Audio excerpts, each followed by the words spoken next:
در دوره سخنرانی پرزیدنت جمهوری تاجیکستان پیشوای ملت محترم امامعلی رحمان در ملاقات با فعالان، نمایندگان جامعه و خادمان دین از 9 مارس سال 2024 عاید اجرای دستور و سپارش‌های رهبری دولت در ناحیه واسع شورای هماهنگسازی مقامات حفظ حقوق دایر گردید.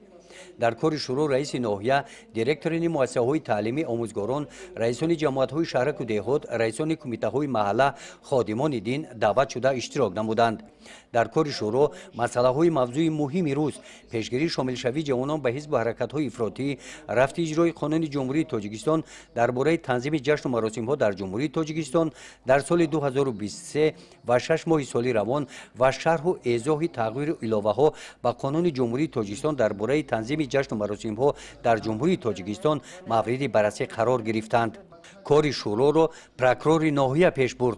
عاید مسئله اول گرویدن جوانان به حزب و حرکت‌های افراطگرایی و پیشگیری نمودن این ظهورات نامطلوب، سردار شعبه کمیته دولتی امنیت ملی در ناحیه واسع در برآمدشان قید نمودند که رفت اجرای سندهای حقوقی عاید پیشگیری افراطگرایی باید به طور جدی به راه مانده شود. در این سمت باید هیچ کس بی‌طرف نباشد. قید گردید که منبع‌های اساسی گرویدن جوانان به حزب و حرکت‌های افراطی این نبودن اراده مستحکم، استفاده نادرست تلفن‌های موبیلی و اینترنت میباشند. تاکید کرده شد که در این سمت والدان اهل جامعه باید بی‌طرفی ظاهر نکرده فرزندان را آگاه نموده نسل نورس را در روحیه وطندوستی باید تربیت نمایند.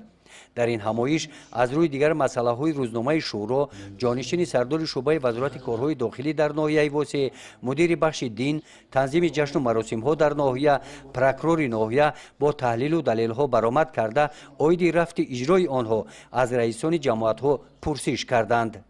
عاید مسئله های بررسی شده با قبول قرارها و برآمد رئیس ناحیه، کار شورای هماهنگسازی مقامات حفظ حقوق جنببست گردید.